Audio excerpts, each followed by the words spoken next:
Hello, welcome to the next episode of Beyond the Filter. I'm here with Christa Lee, who is a friend and also artist, games preservationist, Something like that, yeah. Hi.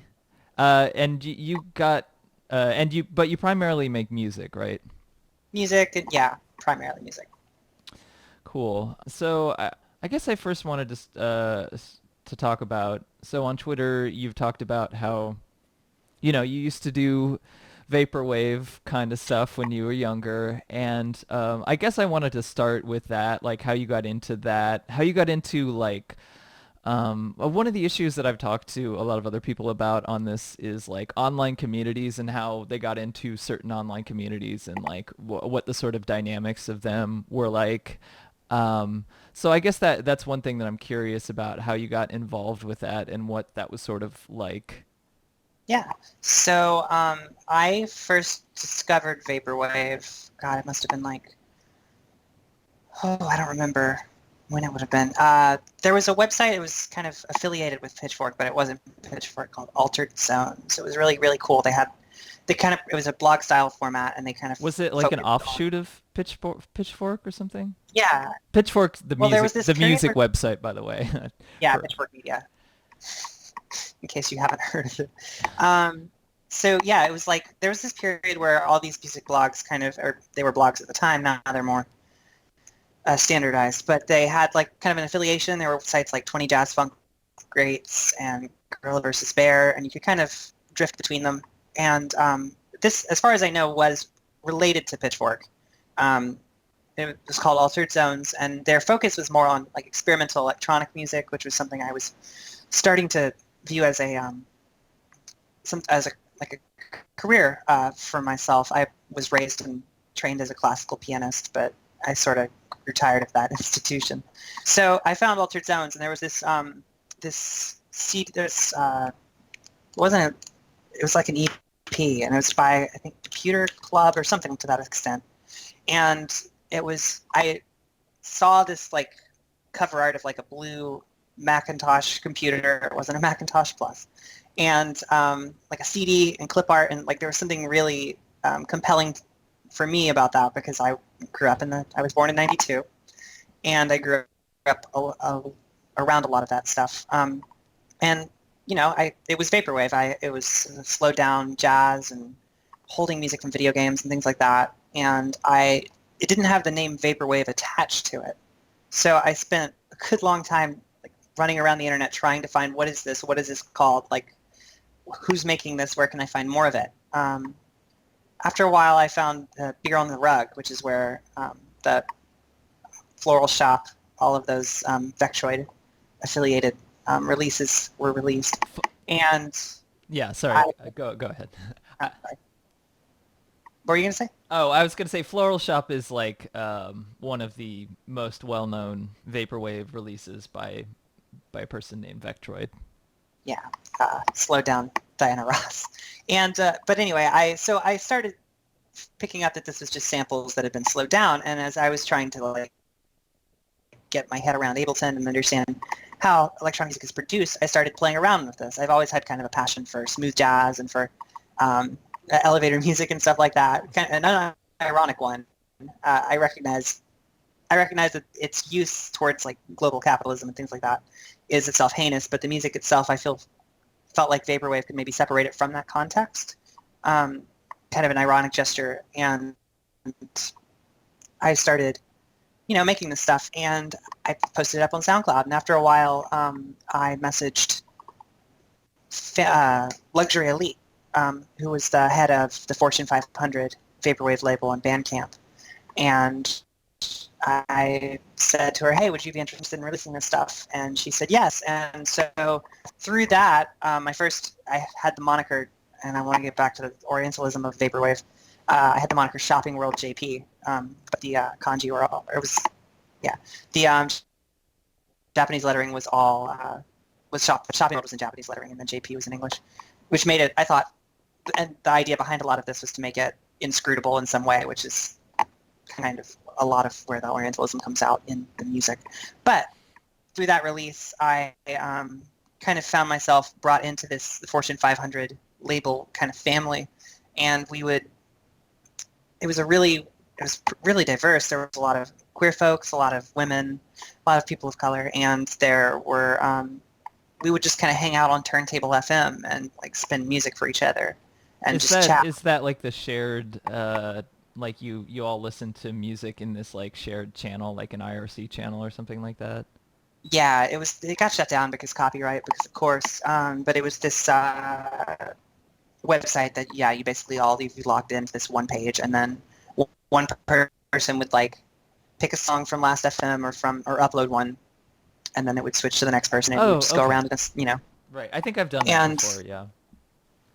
yeah, there's been a couple offshoots or like different takes on that have come out. I don't think any of them have been as successful, but yeah. So it was just kind of like a little family that we had where we would just kind of hang out and play music for each other, and we'd collaborate with each other. I did a record with Saint Pepsi, who's now Skylar Spence. Saint Pepsi, And is that right?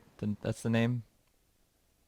yeah, Saint Pepsi was kind of the big breakout of Vaporwave as far as being like visible outside of weird internet corners. Okay. Saint Pepsi got pretty big. He actually had to um, he got a cease and desist from Pepsi for using the name.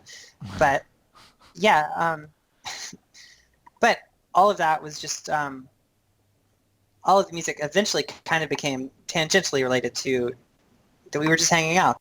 So this community, we sort of, like the Fortune 500 family, we just kind of kept plugging along, making music. After a while, there's this kind of rift between Vaporwave at the time. There was this school of like thought that was producing artists like Blank Banshee, and other folks that were, I haven't listened to it in forever. It was a little bit more produced than what we were doing. What we were doing was literally take chunks of Al Jarreau and chop them up, slow them down, shove it out. There was supposed to It's be, like a lot of old like soul and jazz recordings, right? yeah, and I know Vectroid used a lot of like Shenmue and Nights into Dreams and other video game soundtracks. But so we were doing this explicitly because we felt that there was a kind of punk-like quality to just like, here's a shitty thing that is immediately satisfying and then it's gone. And there were these people on Bandcamp that were making a little bit more produced stuff in kind of an 80s or 90s screwed up style, and we kept kind of blowing up. And then 4chan, the Mew board, got word of us, and there was this infographic that kept going around that labeled us as Broperwave, playing off bro step, claiming that we were corrupting and appropriating Vaporwave by just making shitty music. And tangentially to that, there were also all these websites, primarily tiny mixtapes, that kept decrying the death of Vaporwave. Tiny Mixtapes is a very strange website in a lot of ways. I don't know how it's such a weird website. I appreciate their film stuff, but I don't know how to handle a lot of the stuff. Like, you'll get these huge esoteric like write-ups on the meaning of, I don't know, sound, and then the next thing will be about like, I don't know, somebody's dick. Yeah, I had a friend who is no longer with us who used to write for Tiny Mixtapes, and I guess I see why he was interested in it, in that it is very much outside the, well, I wouldn't say completely outside the like music criticism, music journalism establishment, but it is in some ways. Like, they don't follow the same kind of like, because a lot of like, I mean, I actually had somebody on here on this podcast, this guy that I know, Justin Charity, who's a music journalist, talk about it. And like a lot of the reason why certain things get written about and certain other things don't is because, well, one, it's PR and it's money, and two, it's there's like a lot of decisions behind the scenes that go into what site decides to write about what, and they're kind of trying to track trends and stuff, but they're only doing it as much, they only know as much about any of this as anyone else does, but I think what happens is one site or one place writes about it, and then it becomes like a critical consensus, and then that kind of thing just gets repeated and repeated and repeated. And I mean, we can talk about that with like the way that vaporwave has been represented now in the music press. But but yeah, no, I just like it's very strange how a lot of this stuff functions to me, and it directly plays into a lot of how what vaporwave is and how it's like seen now. Yeah. Vaporwave, I mean, obviously there was no money involved. There were some people who were making some albums that there was one who actually got pressed on vinyl, but we were putting this music out for free. There wasn't any money involved, primarily because we felt like, what if Diana Ross finds out? That's not going to look so great. That's a lot of why you just see little cassette runs of these things. But the Vaporwave is Dead thing definitely kept going on for a while. There were a couple pieces written in dummy. There was a writer, Adam Harper, who wrote a couple pieces about Vaporwave, and from kind of a more conceptual standpoint, that there was an ideology behind this that was taking this corporate music and through imagery, through iconography, using it to comment on the ascent of global capitalism and of techno-capitalism, and that's definitely a line of thought that many of us had. I was among those, but it wasn't uniformly. St. Pepsi wasn't making vaporwave to comment on Sony. A lot of the higher profile examples of that would be people like James Ferraro and New Dreams Limited, Internet Club. People like they were more the ones that were actually really taking on capitalistic structures through sound and through music. I think James Ferraro's Farside Virtual is probably the best example of this.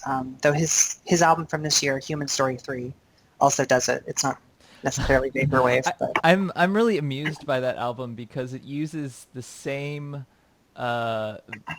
text to voice speech sample that I used in one of my videos, and I like with like a video collaboration I did with David Kanega, who's a video game composer and stuff. But I can't hear that without thinking about the video that I did, and like I was like, did he hear that, or is it just a coincidence that he's using the same voice, or I don't know.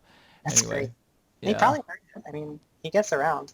Uh, he's James Ferraro's weird. He's a really strange character. But yeah, so all of this there just kind of came a point where all of this sort of petered out. We all got kind of tired of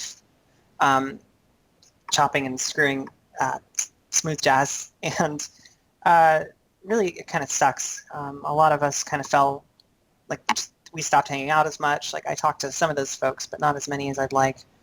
And what happened, as far as I kind of tuned out of vaporwave as a scene. As I've gotten a little bit more, I don't know, I don't want to say prominent, but people see me on Twitter.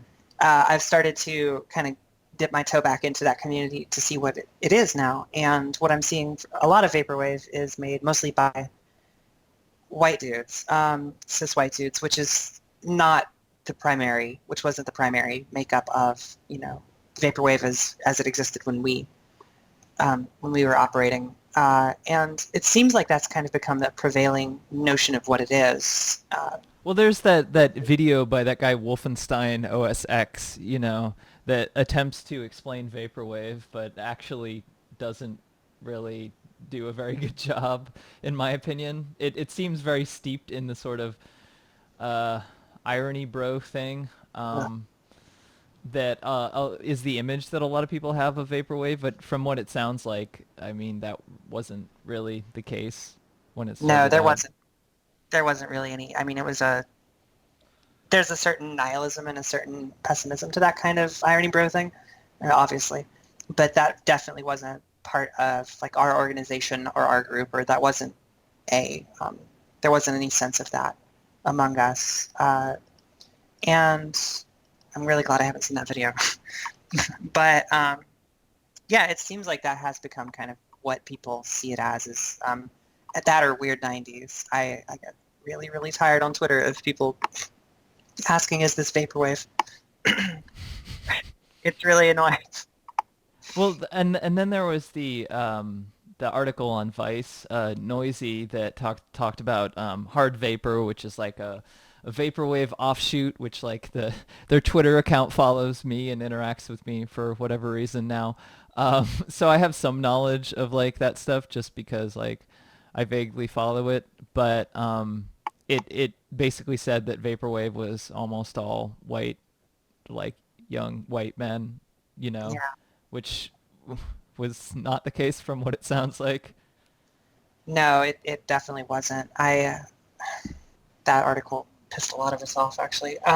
But that's like that's the problem with the popular perceptions in media. Like you have people, it's hard to do research and actually get like um a clear answer on a lot of this stuff. I think like part of the whole essence of the vaporwave meme is that people don't know exactly what it is beyond like the obvious things. And they Well, shop, yeah. But then there's also the element of like how much of it is like you know dudes trying to stake out their own claim in this culture and not trying to act, and how much of it is totally inscrutable and how much of it is people just not putting the effort into it because the answers that are there are maybe not answers they don't like or they don't quite understand because they're coming from a white dude music journalist kind of standpoint or whatever, you know. Right. Yeah. And it's hard to really know how to fix that. I mean, I can't imagine anybody writing an oral history of vaporwave anytime soon. I would like them to, but yeah, it does seem to have just become that. Uh, I and that has kept a lot of us away as well. I know I've flirted with the idea of doing another under a different moniker, not Shopping World JP, doing another vaporwave album, and every time I like gear up to do it, there's just this like this is neither gonna float amongst vaporwave fans now, nor are people outside of vaporwave going to really care very much because what is this to them? Because what is vaporwave to them? So it's kind of in a stalemate. I feel like. There's also that kind of like it's both a very popular meme and yet it is something where like necessarily like individual artists outside of a few anyway, like Vectroid and a few others, don't really have much of a platform or whatever. Like they're not like individuated from each other Right. that much. So people kind of see it as all the same thing, and there's more of a um, the the general attitude towards it. Like even if it's a meme that people are like LOL about, like it's still something that people are largely dismissive of. Hmm. Yeah. And I feel like if we read vaporwave as a criticism of capitalist structures, a lot of like the point of everybody's name being kind of nonsense was to make them kind of uniform. It was to kind of put forth through ironic gesture that this was all um, I, that it was indistinguishable from one another. Individual musical styles showed through that. But I don't sound like St. Pepsi does.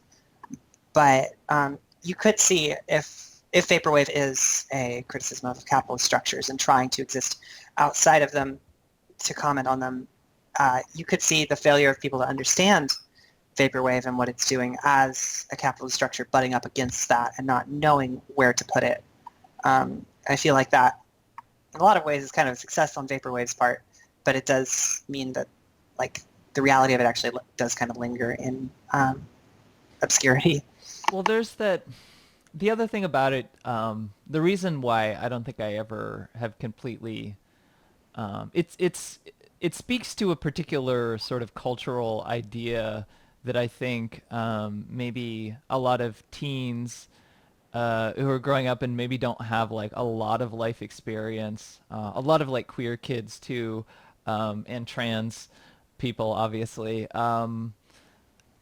have this thing of like you grow up like with this kind of weird shopping mall aesthetic being part of like advertisements and everything, and you also grow up with anime and stuff, so that like media defines so much of how you see the world, and so like Japanese and Chinese characters, even though they do mean something, might as well be inscrutable to you.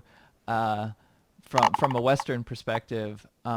So there's that element of like, I mean, and obviously that plays into the Orientalism, but like, I don't know, I don't remember who said this exactly, but a lot of vaporwave seems to be like, it's kind of about like something that trying to achieve something that the people who are making it can't access, because like I just get the impression of it being a very sort of suburban kind of thing where like, you know, you're in this sort of cultural wasteland. Most of your exposure to culture is through media and stuff, so you're kind of trying to construct an idea of like what, you know, existing more authentically or whatever would be outside of that, but it's through your limited sort of experience, and you know it's kind of very alienated as a result, and very alienated because it's like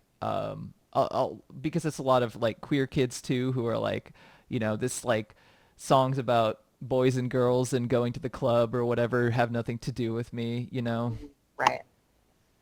Yeah, I think that's fair. A lot of us in the Fortune 500 were I was in Alabama at the time. Most There was a large Southern presence. That's interesting.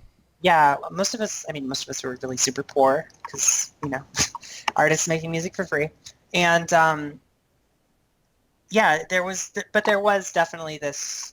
We were all sort of at the same age. We all, I grew up.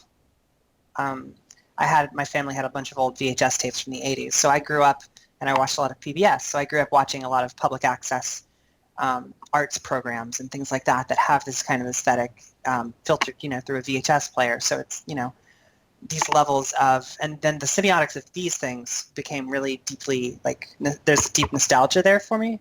Though I guess I would have been 21, 20 when I started making Vaporwave. At that age, I did have kind of the education, the understanding to like, okay, I like smooth jazz, but it's very obvious that smooth jazz is a co-opting of jazz, which is black culture, by white culture in order to commercialize and, you know, fill spaces with noise that isn't supposed to be paid attention to. That's kind of the function of elevator music and smooth jazz, really. Yeah. And that smooth jazz comes out of jazz and basically has It's a part of noise. the like environment design of a shopping mall to have Yeah, like smooth jazz playing.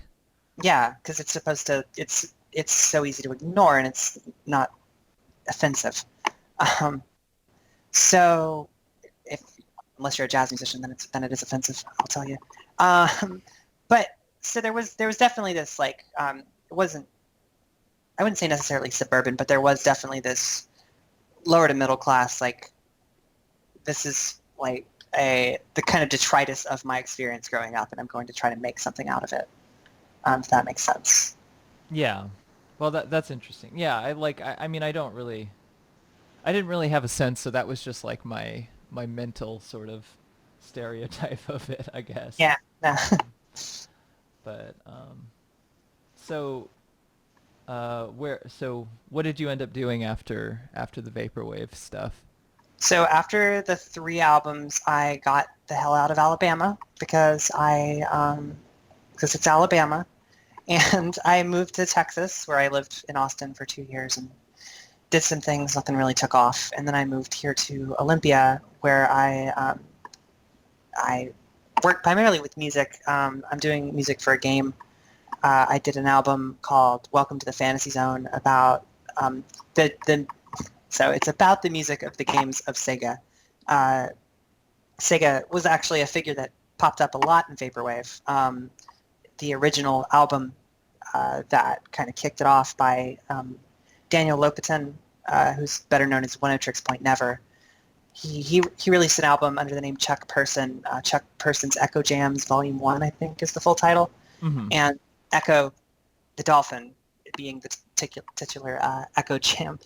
And so that album was mostly just chopped and screwed tracks, kind of built around this aesthetic of a hazed out Echo the Dolphin. Echo the Dolphin's a very atmospheric game, it's all about this environmental design that you're supposed to kind of find yourself transported to.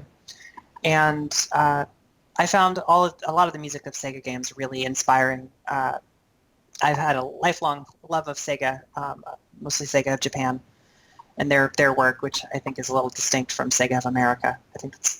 But that's a whole thing. And I wanted to start a project. I've been starting a project where I start to kind of go back and try to understand Sega of Japan as it existed separate from Sega of America. So what I wanted to do was to take a look at this music that was being made by, Tomoko Sasaki. I'm sure I'm butchering these names. People like, what's the...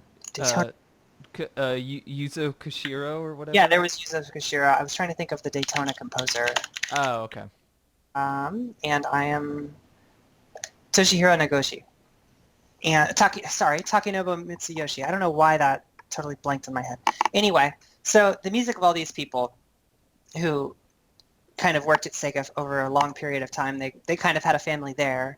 And I found the music really compelling musically, and as well as kind of as conjuring up the aesthetic of those games. I felt like there's kind of an attachment to them that it brings. And I thought a fun thing to do would be to write kind of a musical analysis of Nights into Dreams, a musical analysis of Space Harrier by writing music that sort of reflected off of those tracks. So I wrote the title track, Welcome to the Fantasy Zone, is based around kind of the feel and the vibe of Space Harrier, the game, and the music.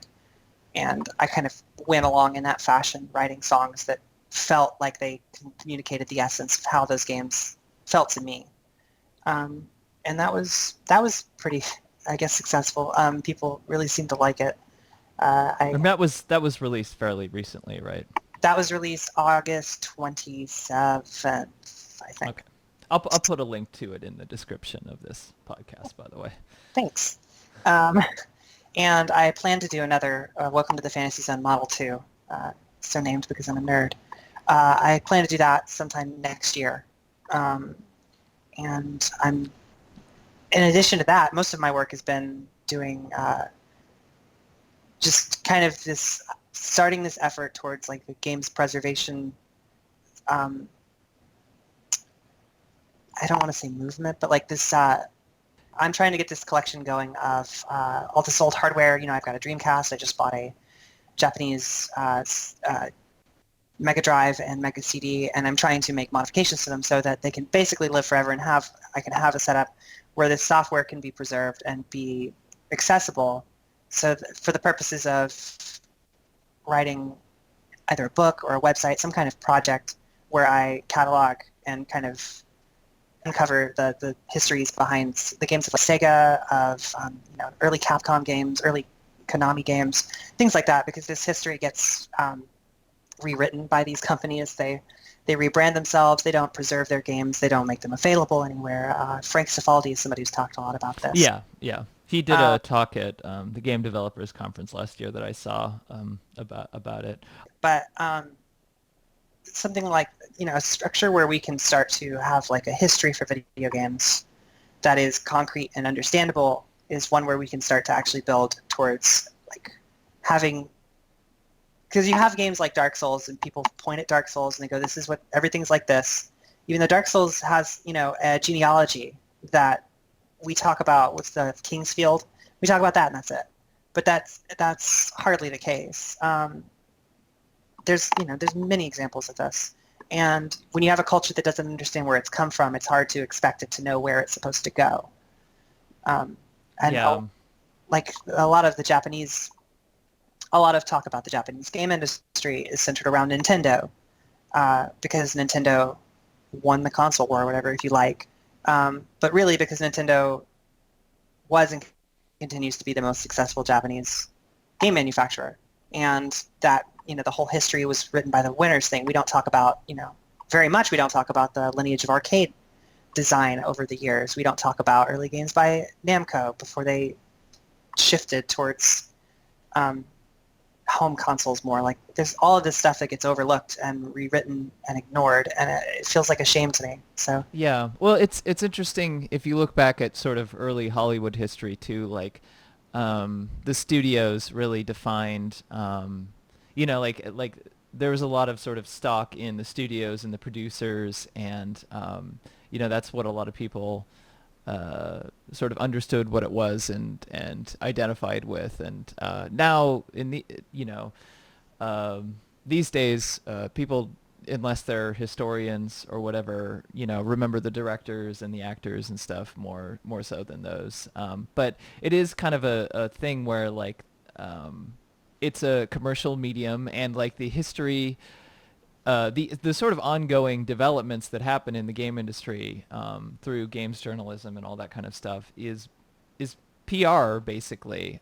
So you don't really get a very objective sense of what's going on, especially when you're talking about an industry that was so defined by what happened in Japan, and you have mostly a lot of Western writers writing about it, because in Japan, the whole corporate culture there is like they don't talk about very much. Like individual people don't necessarily have as much of a voice, and you have to do like a lot of research, and you have to understand the cultural background and stuff that's coming into a lot of this stuff, which most people don't. And most people now are getting their history through like gaming historians on YouTube and stuff, who are obviously fans primarily, and not necessarily people who are doing extensive research. So my first show, Beyond the Filter Show, was with this guy Nathan Altice, who wrote a book about the Nintendo Entertainment System.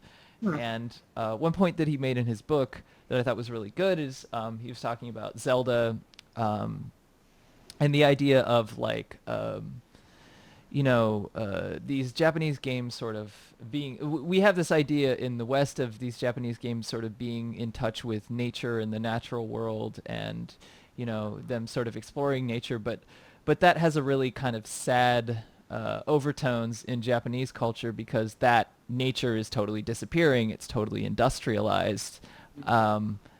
And there's a lot of sort of cultural context and things that go into like a lot of the enemy designs in Mario were based on particular, like they took from a bunch of different cultural kind of imagery, and for their game. And like that's something that now most people, when they learn about this stuff, they don't learn anything about that kind of stuff. There isn't even that much information about it at all, because the people who are liable to share the information are like Nintendo, etc., and like Nintendo like are part of that sort of lineage of corporate culture that doesn't, Japanese corporate culture, that where the individual doesn't have as much of a voice, and they don't talk about these things so much.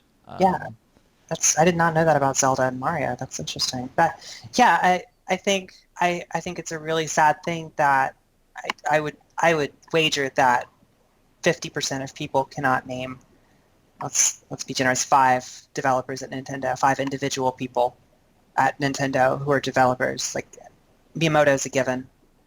Almost Sakurai, almost anyone else though, like yeah, almost anyone else.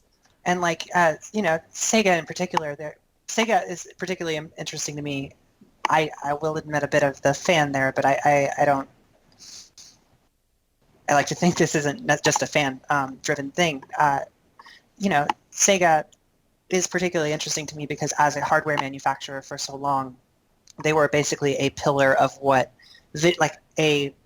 microcosm of what video games were, from a certain perspective. Nintendo is a pillar of the video game industry in that they make hardware and they make software, and as a result, they have like their internal culture, which produces a certain kind of game and a certain kind of perspective on the world within the game text. Sega was also, and now that Sega is gone, as a hardware developer, hardware manufacturer, and really as a developer, it's important to me that we at least remember the effect of that pillar, in a broader culture. So Sega had people like Yu Suzuki, had people like Yuji Naka, Reiko Kodama, and people ask why did Sega get terrible after the Dreamcast died? Well, because a lot of those people left. Um, Well, and that's happening again and again in the Japanese game industry now. All these like name developers that people know, like the creator of Castlevania, Mega Man, Silent Hill, Metal Gear Solid, all like leaving their respective companies and yeah, going indie. and I think honestly that's a pretty great development. Yu Suzuki did it, for Shenmue 3. But I yeah, I like to stress though that it isn't necessarily a fixation or an obsession with Sega, the company, Sega Corporation. It's not, service games. I don't necessarily care about that entity. I care about like the works that Yu Suzuki produced, the works that Yuji Naka produced, the art that came out of these people and their teams, because they were teams of people. And if you look at the credits for a lot of these games, you see the same people popping up in different roles. Like there was it gives off a very familial vibe. And Hmm. that's something that I think is worth like remembering and worth preserving. Uh, Yeah. and I'm sure the same is true at Nintendo. I'm sure the same was true at Capcom. I'm sure this is true everywhere, and I have an interest in going into depth to all of these things to the degree that I can. But I feel like Sega is a good place to start because it is no longer here. Yeah. Well, so, and a thing that I want to go back to because I think it's a big topic that doesn't get talked about by nearly anyone. So you were talking about echo jams and the sort of intersection between this avant-garde electronic music Mhm. and video game music. And I mean, this goes back a long. Thinking of Sega specifically, I think of like what is known as a fact now that Michael Jackson composed some music Yeah, for Sonic 3. yeah. Um, and the music for Sonic 1 and 2 was done by I forget what the name of the Dreams band come was. true.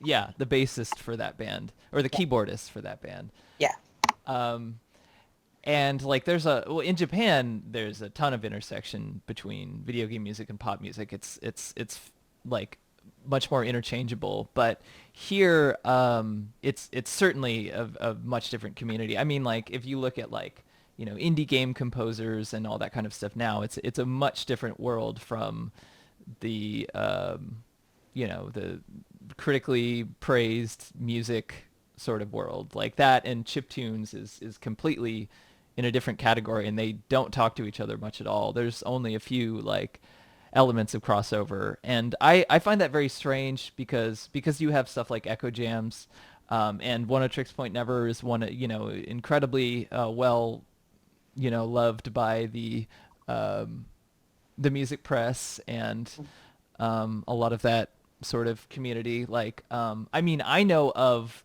personally, I don't know how much of a well-known fact it is that like the producer Arca did at least music for one game because he did music for a game by Robert Yang, who I've also done music for. oh, I didn't know he did that. Yeah, before around 2012 2013, yeah, he did music and sound effects for this game by Robert Yang and my friend Mohini and Ben. And Burial, like it makes so many references to like Hmm. video game music, and like I just like I see it constantly crop up, and there's so many references to like. So the reason that I know Justin Charity, who I talked to for this podcast several episodes back about music journalism, is he was going to interview me for a piece about the intersection of trap music and video game music, and he was basically Really? asking me about video game music, and like more background on that, but like he's saying that like he's noticing a lot of trends and sort of references to like specifically people who grow up like the music that they're listening to is not like jazz and funk anymore. It's Final Fantasy and like and like Soulja Boy or whatever. Right. um so and this is something that the music press, I guess, has decided to not acknowledge Yeah. for the most part. either they don't understand it or it's a whole nother can of worms that they don't want to open or whatever. But I see it constantly, especially as all these popular artists get more avant-garde, as Kanye West makes a video game, as like all this other stuff is happening, like Yeah. it's completely that like it's so easy for me to see the intersection of these things, and yet like it is something that is completely unremarked upon and unacknowledged in the music press, which I find just kind of bizarre and baffling, honestly. Yeah, I agree. I also Kanye's naming his next album TurboGrafx 16. There's another Yes. piece of forgotten Oh, video game oh, oh, history for you. uh, he may or may not be like Well, he yeah. changed the name for his last album like 6 times. So Yeah, it could be called Magenta. I don't know. But yeah, I think there's definitely a cultural difference between, uh, in particular, I think in Japan you saw during the 80s and 90s, Sega had a band, the SST band, Sega Sound Team, that would just play like jazz fusion arrangements of music from Outrun and from Afterburner. They performed for a long time. there's Konami had the one too. the Black Mages. I remember There's the the Black. I don't think they're actually affiliated with Square. I think they're just oh Uematsu's band. okay. I could be wrong about that, but yeah, if so. But what's interesting to me about that is that you're taking what video games at the time were basically a new art form, and you're plugging them into a format of expression that people already really like, which is pop music.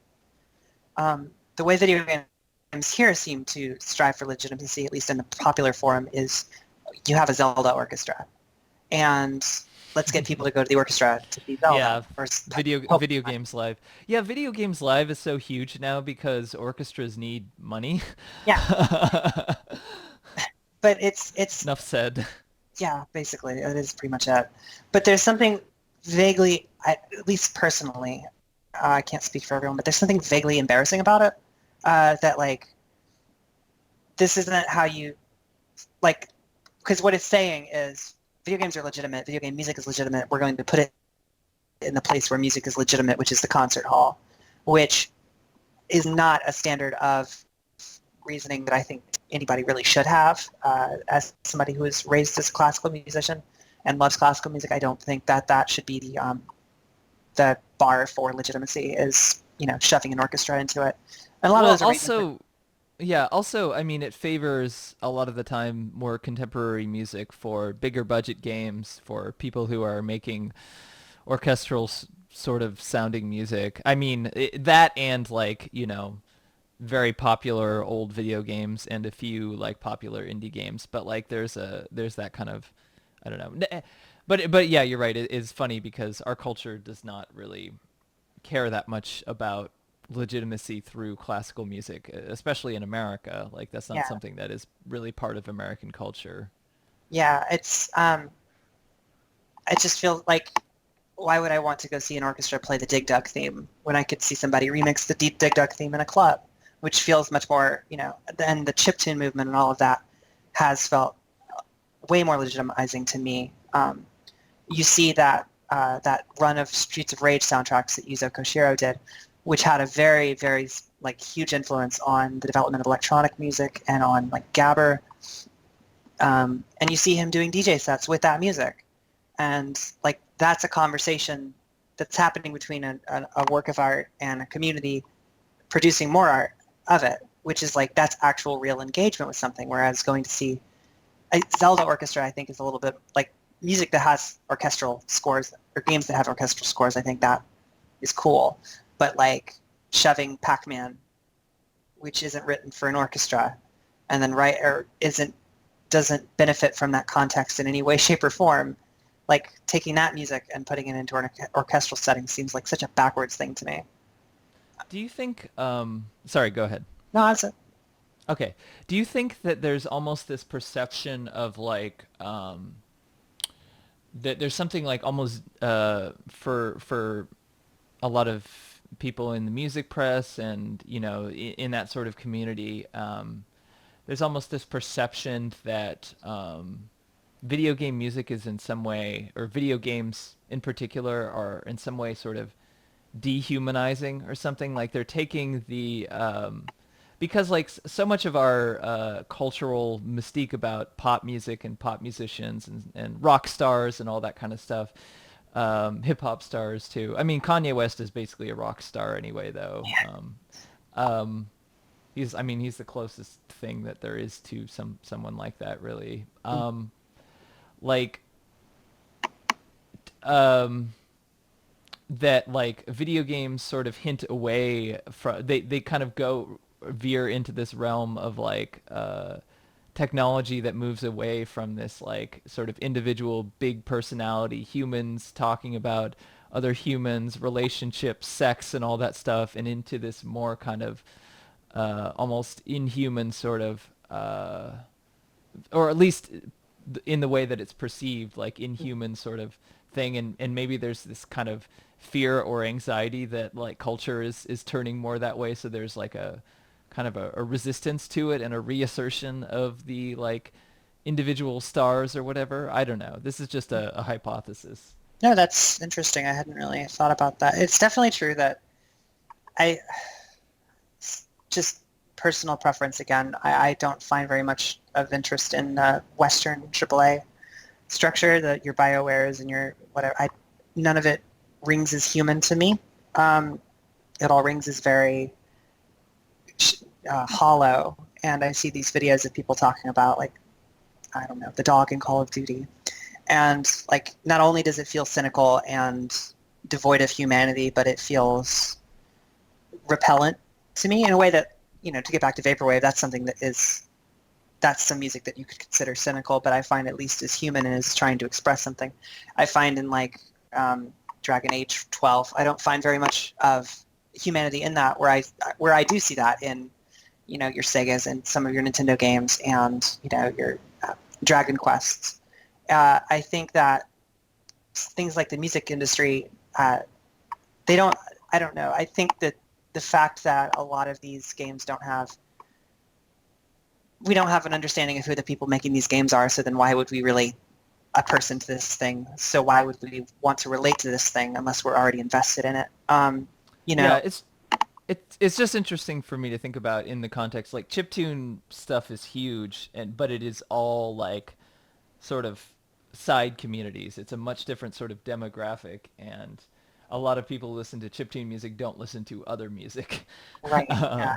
outside of that. And you know, so like, and admittedly for me, even though I know a decent number of people who have been involved with chiptune music, most of it doesn't appeal to me. Yeah. Same. um, but I think like, but maybe it has that perception of like there's something culturally people want to hold on to the like you know, kind of druggy artsy thing in the sort of rock and roll kind of lifestyle idea, and stuff like chiptunes does not represent that. There's no it seems like it's completely of a different lineage, and so there's just no sort of effort to intersect those things. It's like how nerds kind of perceive themselves.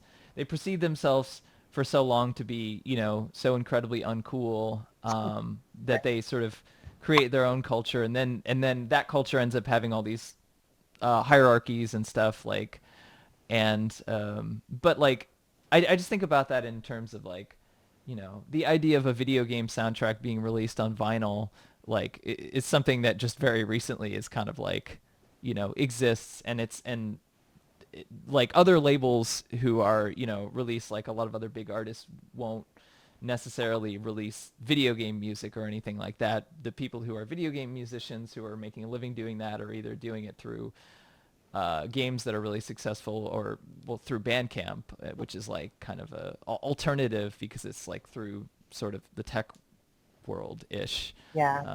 There's organizations like Data Discs. I really, really love Data Discs, who do. So far, they've only done Sega games, so imagine why I love them. But they've done Streets of Rage 1 and 2. They've done Shinobi 3. They did this Shenmue soundtrack. They there's things like I Am 8-Bit. I know I Am 8-Bit. I know because I pre-ordered it. Are doing the Res Infinite soundtrack on vinyl. But that's an example of a game that's coming out that is probably destined to be successful because it's Res, and everybody knows what that is. It's interesting though. There were these companies did put out on fairly major levels in Japan collections of their music. Again, I really hate to keep mentioning Sega, but I know a lot about them. So Sega did put out a selection of like, here's an Outrun vinyl, here's a Afterburner vinyl during that run in the late 80s, early 90s. I think a lot of that dropped off once it started to pivot more towards the Western. Once video games started to kind of pivot towards catering to American and North American audiences, you see that a lot of that drop off. I think, and it's a shame because it looks. I mean, history. Hindsight's 20/20, but it looks like if you gloss over all of these things that were coming out of some of these companies at the time, it just looks like video games were things that operated in culture, and it was cool, and it was super chill, and like that feels very alien to what growing up in the 90s with video games was like for me, where they were this kind of segmented thing. And we've reached a point now where video games are just kind of everywhere, obviously. But it's interesting to see that seemed to already kind of be the case in Japan with these Japanese companies. And it's interesting. It makes me wonder why that didn't carry over here. Yeah. Well, I feel like a lot of these cultures and subcultures are starting to squish together. And I feel like you see that more and more happening. I mean, like, I don't know, saying what I did sort of about the music critic, music journalism kind of, I mean, I know that you've written things or at least said things on Twitter about that you kind of had an interest in getting into that, but found it to be very gender segregated. And Bjork called it a boys' club, and I know that like we both got into an argument with the editor of like, what site was that? Was that the noisy thing? No, this was before that. Eloquence of sound, maybe. Yeah, and he was basically like, what are you talking about? We don't have any gender problem. We only hire people based on, we only choose to run articles based on quality. Like, why would this even be like, he clearly, that was funny to me, because he clearly had not even, probably had never had anyone bring it up to him that this was even an issue. And it's not like it's been talked about maybe in the music press a bit, but like not to the extent that it's been talked about in like games, for example, because of all the incredible harassment campaigns and stuff that have happened. So that was just like, and it was funny to me too, because like during that conversation, somebody who I know who's like decently known in that community like favorited my tweet, and that guy started to try to reply to that, the guy who favorited my tweet, and like appeal to him, and be like, look, like don't you see, like, and it's like clearly these women are crazy, so they're not going to clearly. It's gotten, I don't want to say better, it's that so that problem has gotten more interesting. I know Pitchfork recently, I want to say her name's Jillian Mapes, took over Pitchfork. She's editor-in-chief at Pitchfork now, and Pitchfork's kind of turned towards more of a periodical-based website, which they have actually started writing really, really good stuff, turning out good. There's a really good piece on Steve Reich that I enjoyed a little while ago. I mean, I find a lot of their features have been pretty good for the past several years. It's their reviews that are really the issue.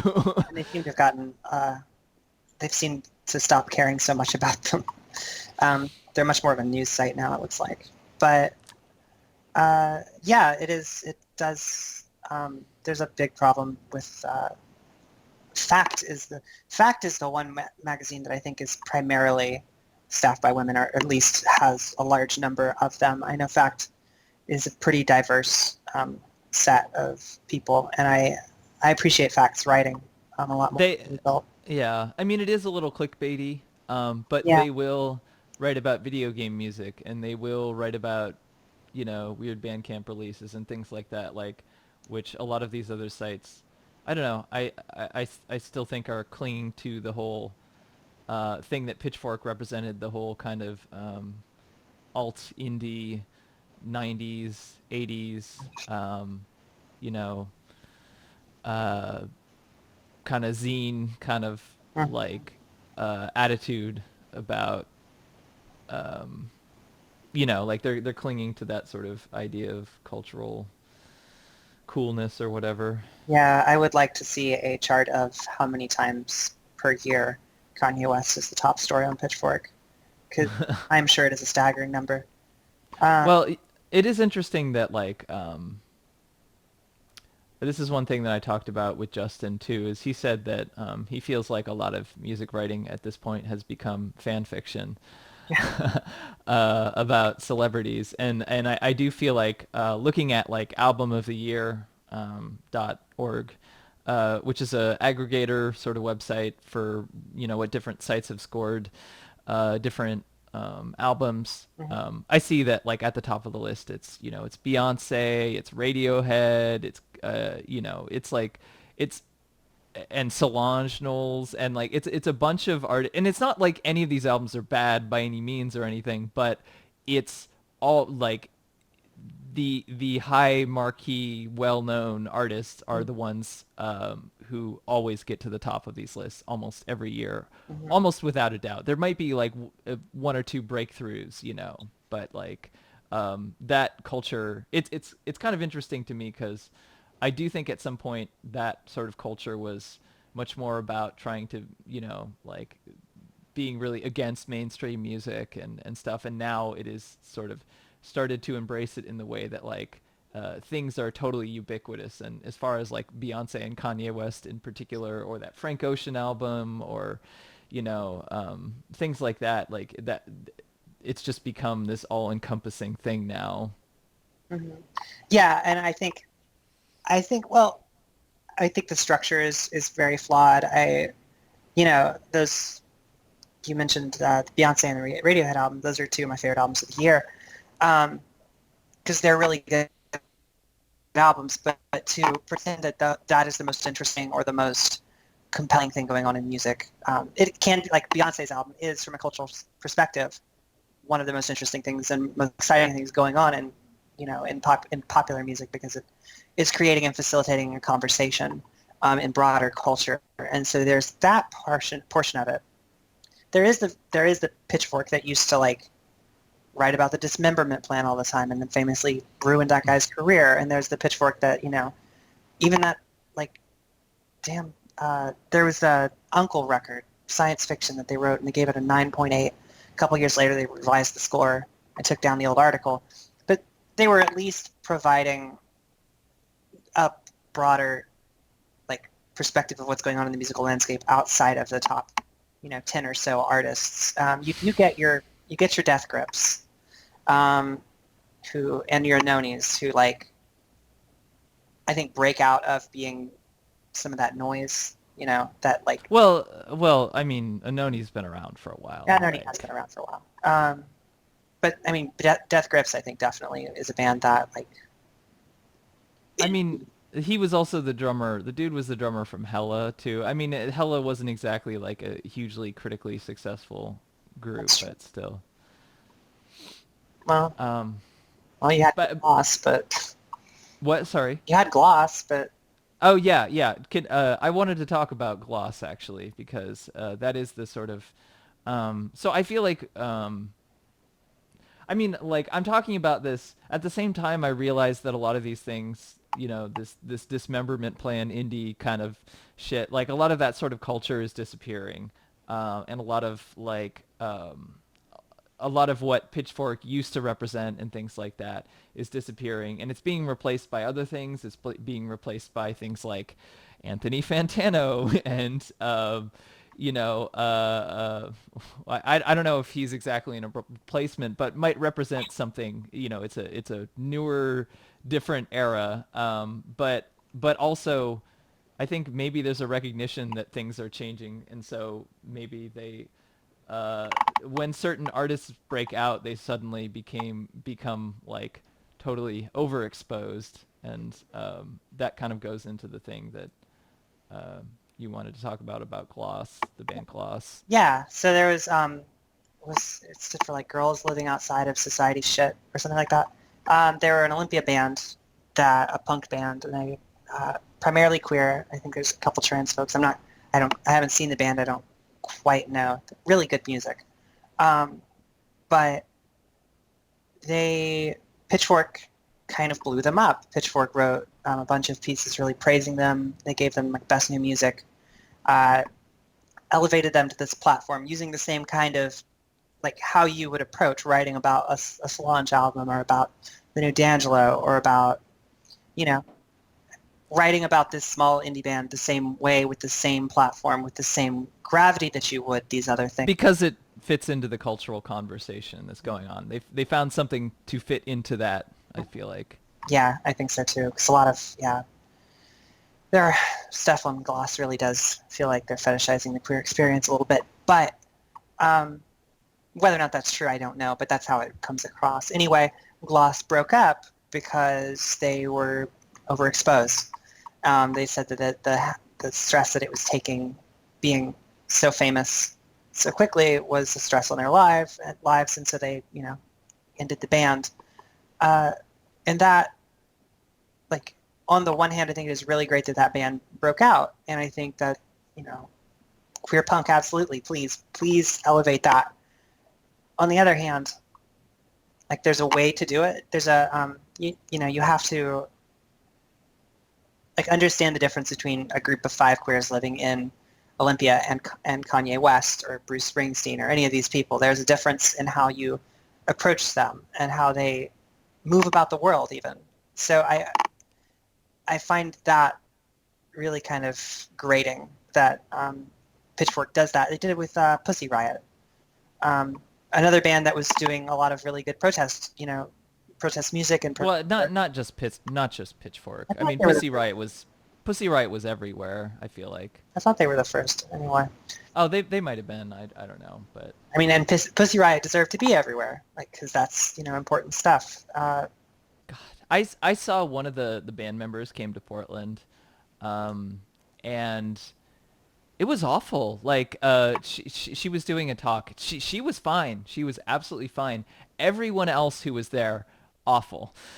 Like, it was badly planned event. It was overpriced. Like, people in the audience were just getting drunk and being like, yelling, "Woo, Pussy Riot," and like, there was like so many people, like this dude from a local Oregon newspaper being like, "Oh, I'm trying to be legitimized by asking Pussy Riot a question," and like, there was like, it was poorly, like, they kept this dude who was this Russian dude who was older kept interrupting, like, what God, is her name Nadia, or I think she was the other member who goes around a lot. The 2 that were imprisoned. She was one of the 2 that were, or I think there might have been 3 that were imprisoned. But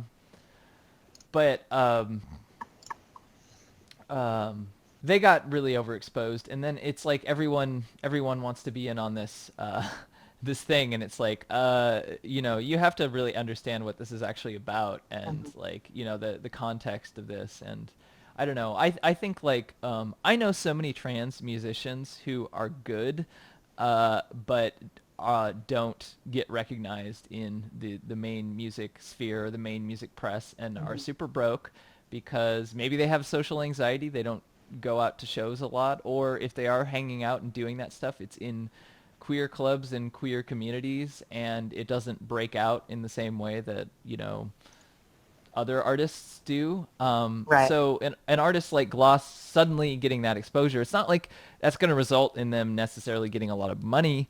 I mean, they did have a major label record deal. It wasn't even that much, but like, for how many members of the band there was and everything. But how do you like, I was like upset.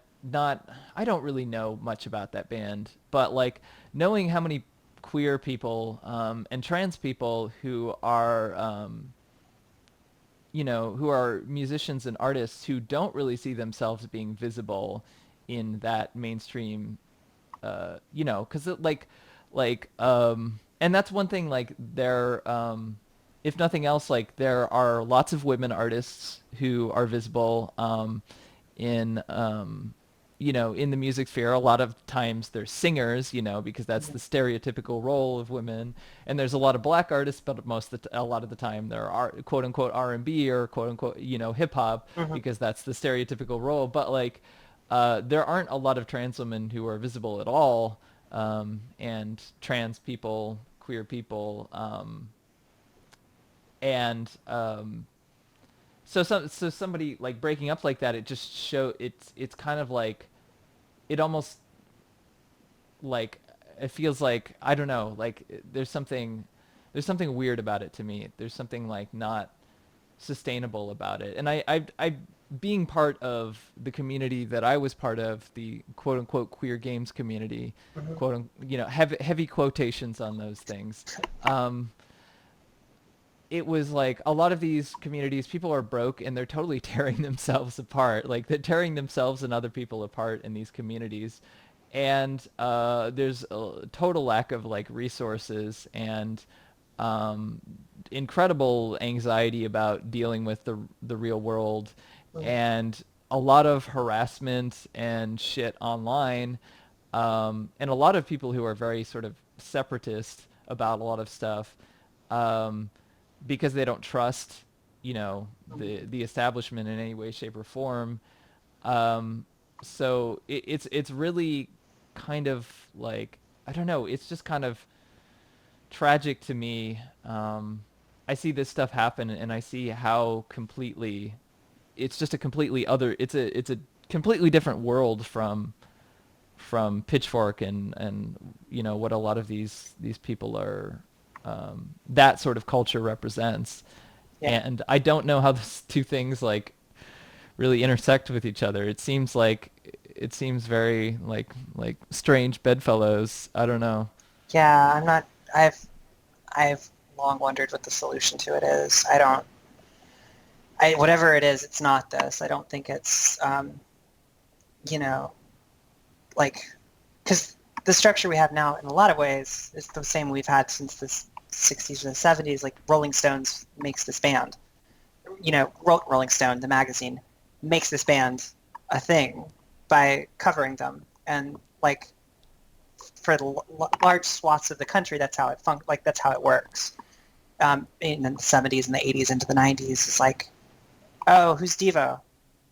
You know, now we know who Devo is. Like now it's spread, but everybody only knows one song. Like you have this same structure in Arcade Fire as a band that was pretty much made by Pitchfork. Like, if Pitchfork hadn't reviewed Funeral, there's a lot of people who say that that band would not have gotten as big as it did. Well, Um, they were signed to Merge Records, which was a pretty well-known indie. Is still is a pretty yeah, well-known indie yeah. label. No, Merge is, yeah. But I feel like the function of the press in music circles in a lot of these situations, people, I don't think labels really function the way they used to, like in the '80s and the '90s. A lot of people still think that they do, though. Okay. I mean, I feel like music journalists at least still see labels as important, even when they might not necessarily be as important. Mm. So, Yeah, so the coverage that they're afforded may be much more than their actual influence on society and culture. yeah. I know personally, like pretty much the only labels, like capital L labels I follow are, well, Warp. I think that's actually it. I follow Warp as a person who follows a label and the artists on it. I don't know how many people there are out there. I guess you have your Sub Pops. Um, There's a few labels that I've done a little bit more research about that I've liked a lot of artists on. There's one called Triangle Records. Um, there's a few other ones that I like, a lot of the artists on, but they're not necessarily. But yeah, I do think what's interesting about Warp Records is obviously its image is based upon a lot of the this can intersect too into the other music you released recently, which is more of the in the IDM Aphex Twin vein, quote unquote IDM, Yeah, intelligent intelligent quote dance. unquote intelligent dance music, which is a very unfortunate moniker, but that sort of white and nerdy, mostly British European like response to the popularity of techno and house music, Mhm. um, which exploded in Britain but never exploded in the U.S., even though it was from the U.S. Yeah, When it moved to Britain, it became much whiter and more straight. yeah, Um, um, but but now it is interesting how Warp is at least kind of trying to transform itself a little bit into something else. Like they signed Danny Brown, and there's like this what's his name? This artist from South Africa that they yeah. released. I remember. I know which one you're talking. There's what's his name? It's gonna drive me nuts. There's also It's not no Zinja, I think. yeah, that's it. And there's another artist who I liked. Her name is LaFonda. I think she had an EP that was released on Warp Records. There's a lot of stuff that, and it's stuff that's not necessarily in the UK either. Like Danny Brown is based in Detroit, obviously. Like, um, so I think that's like a really a positive sign of them. These things that have like obviously, Aphex Twin has a lot of sort of cultural legitimacy for white nerdy dudes, especially. Yeah. Them being like, no, this other stuff is also part of what we're trying to do, and we're not trying to like, wall ourselves off or whatever. In the same way that like I feel a lot of like punk and indie and other some of those categories that got bigger in the 90s and 2000s are trying more to sort of wall themselves off Yeah, yeah. now. EFA comes to mind. Um, it's really encouraging to see Warp's like embrace of more international styles, and they've I feel like Warp has done a really really good job of making sure that those things neatly fit next to Square Pusher, next to One Tricks Point Never, and like they do a really good job of positioning and like providing information about like here's what here's what Danny Brown's about. Here's what Danny Brown sounds about. Here's what Danny Brown's album is drawing from and where it like slots into musical culture. I know in the run up to this album, Danny Brown talked a lot about how Talking Heads were an influence, even though you really wouldn't necessarily hear Talking Heads on Atrocity Exhibition. You can see that like the conversation that is going on between, say, Remain in Light and Atrocity Exhibition, and a lot of Warp's marketing and a lot of their presence, I think, does a lot of good to help facilitate that. Yeah. I think it's at least it's trying to like I'm not there are some things about Danny Brown and a lot of hip hop that I'm not necessarily a fan of, but at the same time it's also part. But then there's a lot of other things that I'm also not a fan of. It's part of it's trying to include a variety of different things in this conversation. I mean, I think hip hop in general, contemporary hip hop, has a lot more to do with a lot of that stuff than most other genres. And electronic music is becoming hugely a part of our culture, and it's just so much more accessible than anything else at this point Mhm. because so many people are using computers. Um, but yeah, do you want to talk a little bit just about? I don't know if you have plans to do more of that kind of stuff, but the quote unquote IDM album that you made. Oh, those two little EPs I did. Yeah. Yeah, well, that was another. So Fantasy Zone was an album I wrote kind of in a multitude of styles. It's kind of it doesn't really have a genre other than electronic. There's a vaporwave track. There's like kind of a trip hoppy ambient track. There's all these different styles. But the intent is to sound like particular Sega composers, right? Right. The intent is to sound like these different games. So like there's a good like kind of a guiding thread going through them that can allow these stylistic divergences. those two EPs, I was in the process of writing Fantasy Zone, and other songs just kind of fell out and didn't really have any place there. Warm-up tracks that I developed a little bit more, stuff like that.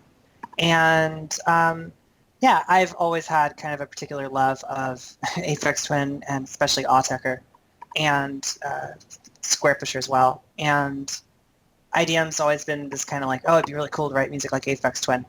Don't necessarily think that I would want to do that now.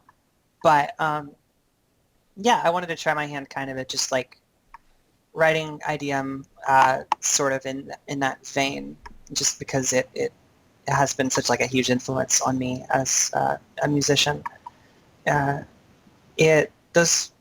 two albums. There's a couple other tracks that I was just writing during those periods. I know there's a Vaporwave track on the first one, but yeah, it's IDM, for anybody who doesn't know, is it's a lot of things, but it is typically characterized as being fast music with drum, like snare rushes and complex melodies, and like a lot of acid techno kind of gets lumped in there. And acid techno has this like really squelchy, moving all over the place bass sound to it. Yeah, although the quote unquote IDM stuff that I like the most tends to be the slower stuff, Mm. like earlier Aphex Twin and Boards of Canada and particular Autechre tracks. But anyway. Yeah, no, well, I'm kind of of two minds. I do like the faster, jitterier, like Drux, the Aphex Twin album Drux. But yeah, and that stuff, that earlier Aphex and that earlier stuff is probably what I would actually be closer to writing now. But yeah, it was just a little. They were both just little experiments at taking a stab at that style. Okay, so I guess maybe the last thing that I would like to talk about a little more is or maybe I was primarily bringing this up, but we've been talking about music journalism, and I sort of mentioned that the Anthony Fantano, the needle drop thing might be a sort of a newer school of that, and Mm-hmm. and that that sort of meme culture being kind of Death Grips too has a obviously what do you I guess what do you think of that stuff, and what do you think, like do you think that things like that might have more of an influence on music culture at large, like in the years to come? Well, I hope not. I think it's kind of terrible. So things like Fantano are, and a lot of Fantano stems out of 4chan's Mu board, MU, and I Did he start there, or did he yeah, just get popular? I Okay. started there. And a lot of what goes on in this space, and this is something that happens in games as well, is that it's kind of a competitive there's a competitive vibe to what you listen to. So there are these groups. Death Grips is one of them. Neutral Milk Hotel is another one that's kind of lionized by these folks, even though Airplane Over the Sea is just like a pretty good album, dude. I mean, I like that album, but I don't It's a good album. necessarily understand why it's a meme. But Yeah, anyway, I don't understand why anything's a meme, honestly. fair. No, but I mean, it's a good album. But like, my life doesn't revolve around it. Yeah. And I think while it's good that there is more engagement amongst people of music criticism, and while I think there's something to the fact that he's using video and using audio instead of writing, I think that those things are interesting. I find that a lot of Fantano's criticism is this very, like, the music sounds noodly here and harsh, and it's so It's hard, and like, it's very bland. mhm. His like his way of and he has no he doesn't try and understand, which maybe I thought was a good thing at first, because I feel like a lot of music criticism tries to build up too much of a backstory, and a lot of the time it's like fictional, half fictionalized. Or but I liked how he just talked about the music, but he kind of misses the point so much of the time now because he's making very kind of shallow moment to moment musical criticisms that don't really have a basis in like understanding what is trying to, you know, be done in at any individual moment. Yeah, he definitely doesn't any understanding of musical semiotics, or like how like a Swans track that goes on for 30 minutes, how the arc of that is representative of something and then reflected through the lyrics, and then this chord change here reflects like a shift in tone in tandem with the lyrics. He doesn't really ever talk about those things. He just talks about how it has a really loud middle section. I'm exaggerating a little, but it's pretty close to how he actually talks about these things.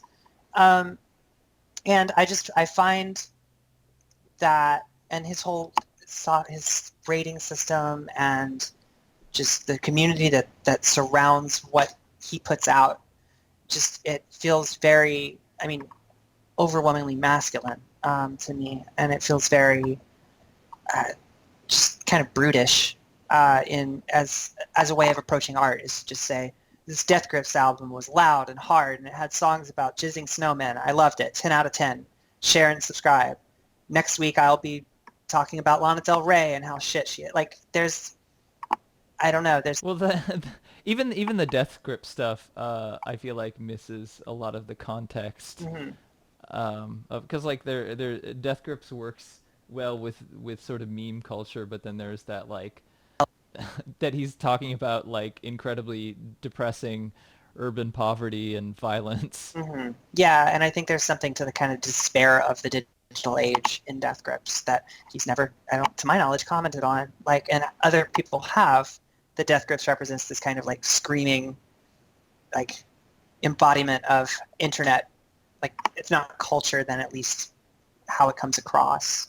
That Death Grips could serve as this kind of, this is what the internet has made of us, and what digital culture has made of us, that I've never once seen him talk about because I don't know. But yeah, the fact that he is so widespread, and there's others like him, it's not just Fantano, but the fact that that form of music criticism is taking off is something that I think is kind of a shame, and I think it probably has the capacity to become the new standard of like how we engage with music online. I hope it does not. Well, so can you imagine maybe an alternative to that? What would the alternative be is what I'm wondering. Yeah. For something that would be a little bit more, because I mean, I'm not one of those people. I think music criticism is important. I'm not one of those people who is like all, you know, who thinks music criticism is completely irrelevant. And I disagree with that Frank Zappa quote. That's not really a Frank Zappa quote anyway. That, you know, writing about music is like dancing about architecture. Mhm. Because I think you can totally dance about architecture. But anyway, Maybe. um, Absolutely. Merce Cunningham, that's like all he did.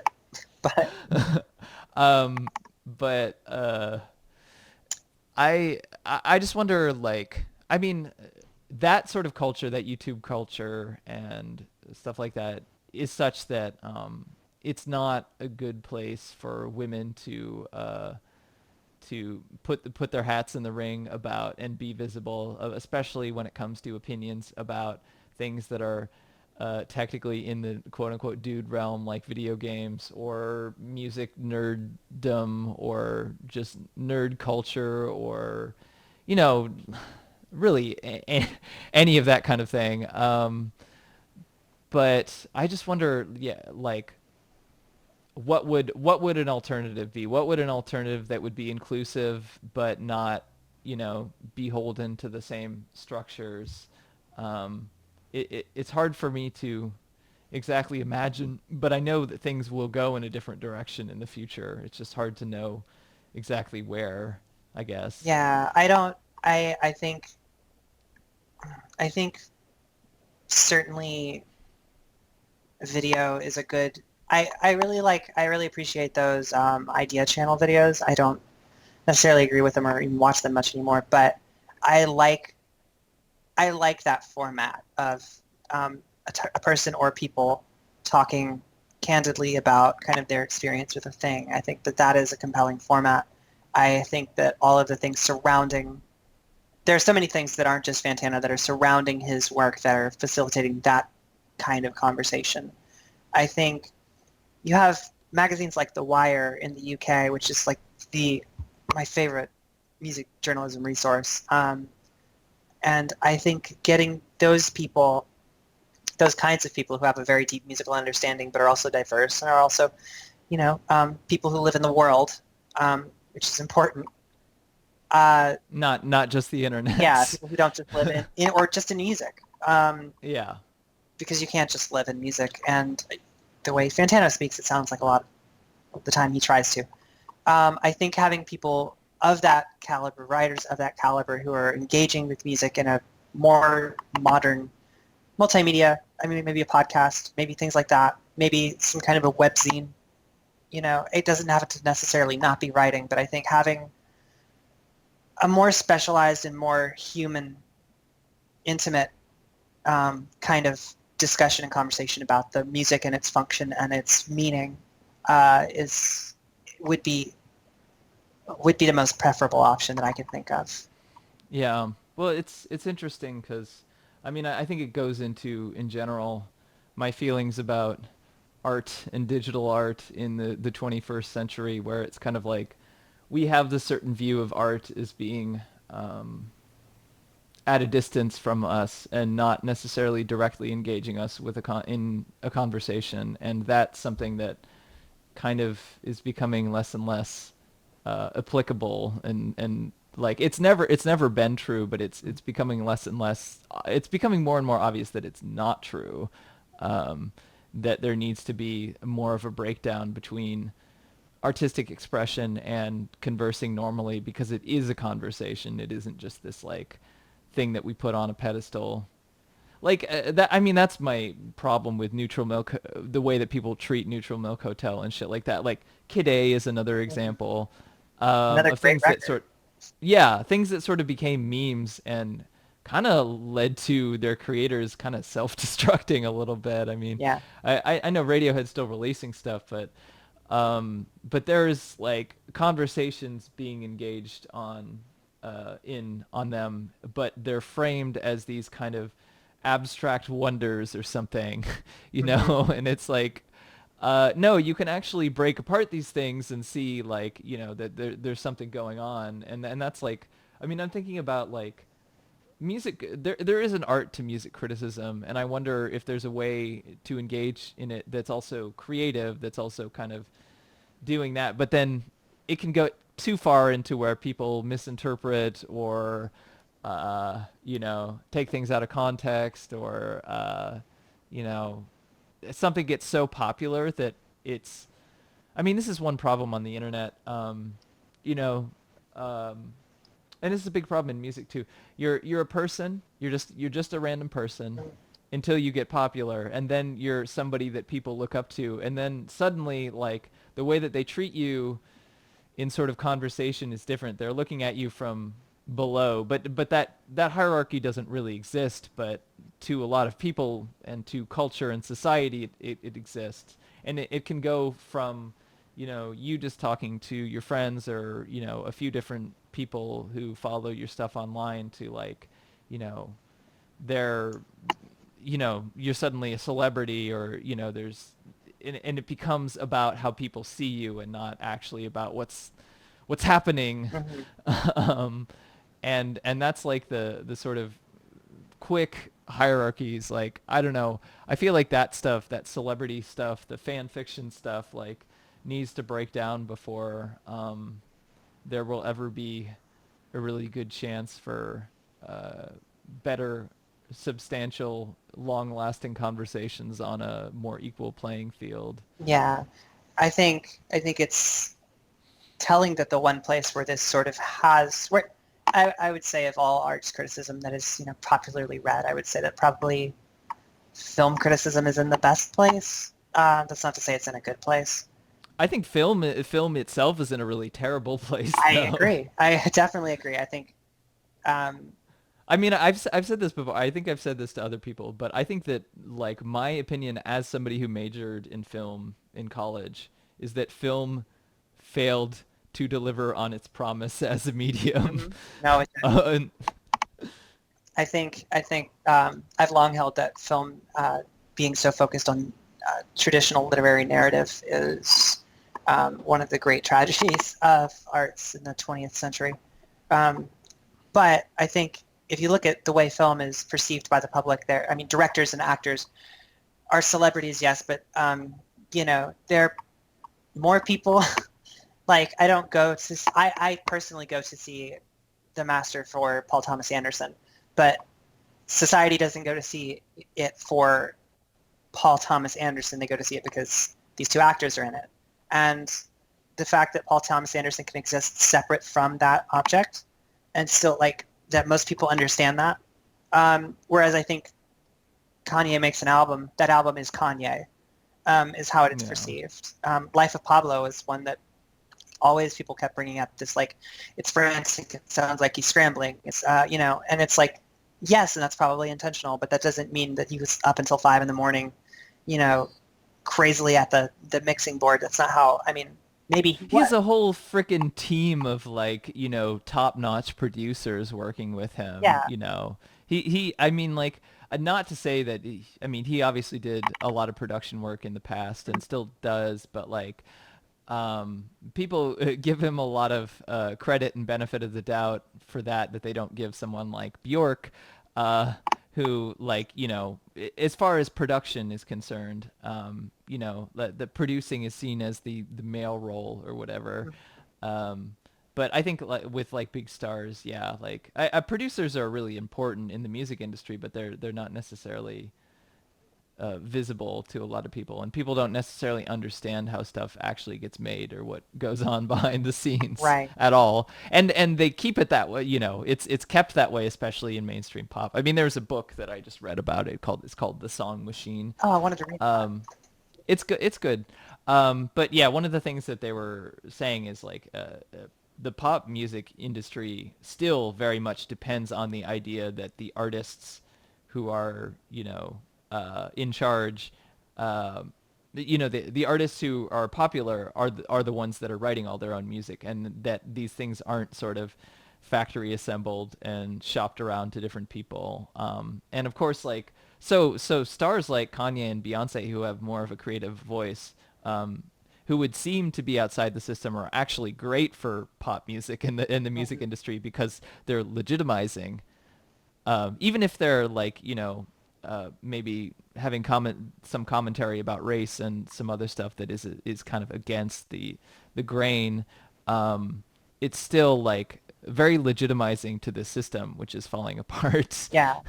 because they came out from within that system, and yeah, So I think, yeah, I think having a better, I think having, it's just like with video games. I feel like having like a better idea of who Mike Will made it, being able to go up on the street and say, who is Mike Will made it?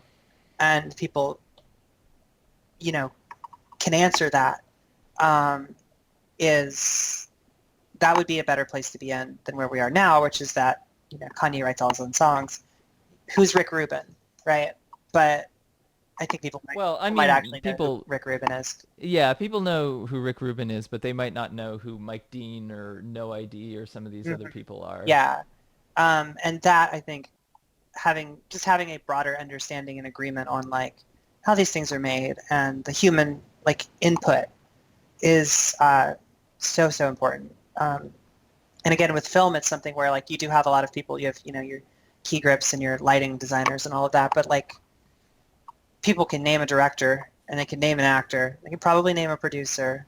Like there's at least more of a human like an understanding that this is a human thing. People always say film is a collaborative medium, like as if the others aren't. Um, Yeah. and it's I think I mean, it's moving towards that would be a better thing for pretty much all of these forms. Well, so I guess I've been rambling a little bit, No, but is there anything else that you wanted to talk about before we go? no, I think that's about it. Okay. So thank you for being on. Mhm. This was Beyond the Filter, and I've been talking to Christa Lee. What's your Twitter? It's at Oh Poor Pup. Okay, I'll link it in the description. Um, and yeah, I will also link your a recent Sega album and maybe some of the other stuff that you mentioned. What's happening with the games preservate the Sega project that you're working on? Is there writing and other stuff involved? There's some writing that's out at a couple pubs that I can't mention. I can't Okay. name. That should be coming up soon. As far as like my goal, I have a Dreamcast and a Mega Drive and a Mega CD. Trying to fill out all the Sega consoles, and then I think I want to get a 3DO and a TurboGrafx or a PC Engine. And my hope is to get, Good luck. They're very I expensive. know, I know. And my hope is to have a setup where I can start doing 1080p video content. I'm trying to set everything up so that I can stream or upload videos kind of, I don't want to do Let's Plays, but like just kind of quick, here's some info about this, and here's kind of context for it, and here's what came out alongside it, and things like that. And maybe do streams, things like that just kind of bring up a little bit more of a holistic understanding of what, Shinobi 3 is, or Streets of Rage 3. I mean, Streets of Rage 3 is a different game here than it was in Japan. So Mhm. things like that. Cool. Well, I will stay tuned for that. Thank you for coming on. Thank you for having me. Yeah, it was a good conversation. I'm glad that we get a chance to talk about this stuff and record it so that other people can hear it. Yeah, me too. Okay. Well, thank you for being on. Thank you, everybody, and stay tuned for the next episode. I'm not sure exactly what it'll be, but I'm working on it. Anyway, and this podcast, as always, is made possible. I always forget to mention this, by people's support on my Patreon. My Patreon is patreon.com/Elaguro. You can follow me on Twitter at Elaguro. I'm also a musician, do other stuff. I have a music project that's coming up. But anyway, thank you for tuning in, and thank you, Krista, for coming.